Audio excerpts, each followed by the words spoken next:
Hey guys, Matt Goodwin. Now, Britain, in case you haven't noticed, is in the midst of an illegal migration crisis. Since 2018, more than 124,000 illegal migrants have arrived and settled in the country, coming across the channel in those small boats. This is adding, of course, to record levels of legal migration in the country. We've seen the rate of net migration into Britain rise to around 700,000 a year, meaning 700,000 more people are coming into Britain than are leaving each year. And all of these trends are really going to accelerate in the years ahead. Even the government's own estimates suggest that by the year 2036, which is really not that far away, some 6.5 million people are going to be migrating into Britain. 6.1 million of those because of migration. Migration is going to represent more than 90% of all population growth here in Britain. So this is an enormous issue, right?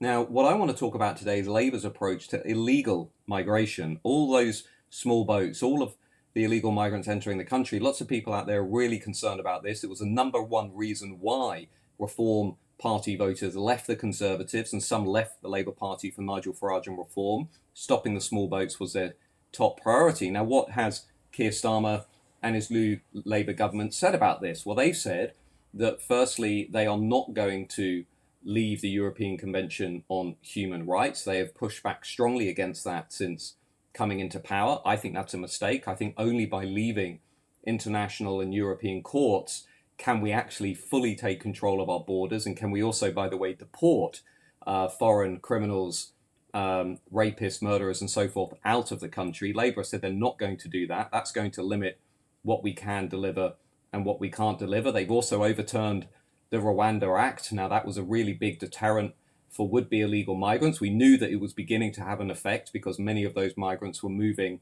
over to Ireland, and many of them were saying that was mainly because they didn't want to end up in Rwanda. Well, that's gone. And then we've had Rishi Sunak's Illegal Migration Act, which essentially meant that if you arrived in Britain illegally, you couldn't claim asylum in Britain. You would have to wait here until you went to Rwanda. But Labour have also opposed the Illegal Migration Act, which means essentially what they're going to do is give an amnesty to around 60, 70,000 illegal migrants in the country because they can't really send them anywhere. So they're going to let them stay in Britain. Now, I would argue what that's going to do is encourage many more people to come across the channel into Britain because they know their chances of being accepted into the system and being given asylum are pretty good if they make that journey. But what we've also seen in recent months is Labour just kind of committing to plans that don't make sense. When it comes to the small boats, they've said that they want to establish a new security border command. Well, we kind of already have that anyway. That's not really going to make a difference. They said they want to smash the gangs, but smashing the gangs is like whack-a-mole. Once you smash one gang, another one is going to emerge. All you need is a torch and a dinghy and maybe a couple of life jackets and you're in business. Yvette Cooper, Labour's Home Secretary, has said she's going to spend more time smashing up nail bars and car washes where many illegal migrants tend to work. But we already saw the Conservatives doing that when they were in office, and that didn't really make much of a difference either. And now David Lammy, the Foreign Secretary, has said, the answer to this is to give £100 million of British taxpayers' cash to developing nations around the world to try and stop illegal migration at the source, to basically throw money at countries like Afghanistan, Sudan, Eritrea, and hope that if we give them enough money, then people won't want to make the perilous journey to Britain. But that is complete nonsense as well, because if you look at the research on what has happened when you give international aid, what it tends to do is it tends to increase the size of the lower middle class in those countries. And once you get people entering the lower middle class, they want to move, they want a higher quality of life.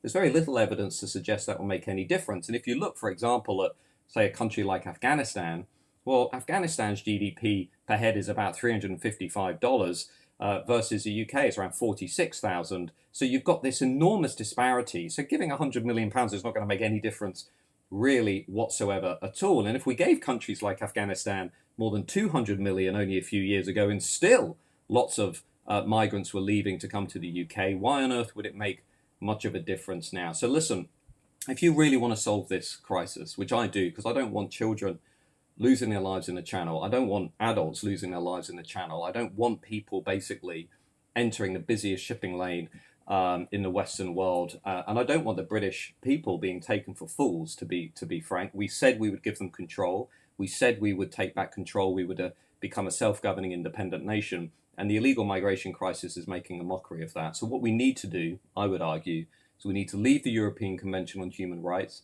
We need to reform things like the Human Rights Act so we can fully control who comes in and who comes out of the country.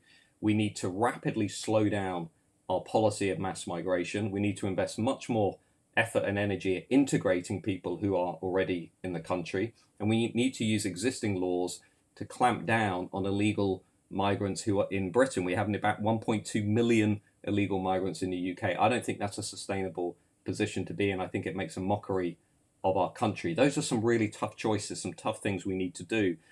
We are also going to need to have a deterrent. If we don't have something like the Rwanda plan, if we don't have a sort of third country processing center where people know they will be sent if they arrive in Britain illegally, we're not going to discourage people from entering the country illegally. This is ultimately why we need some kind of deterrent. Most other European countries are coming to that conclusion. I suspect Labour will eventually come to that conclusion. We've already had 3,000 people cross the channel since the Labour government took control. I suspect what's going to happen is they're going to say, you know what, the only way forward is to have some kind of Botswana safety and security partnership or whatever they end up calling it. But we're going to need some kind of active deterrent because, look, let me just say this. Labour's plans on illegal migration are not going to work. This crisis is going to get worse. People are going to lose more trust in the political system. They're not going to have any confidence in their political leaders. And our country is going to be less safe. It's going to be less secure.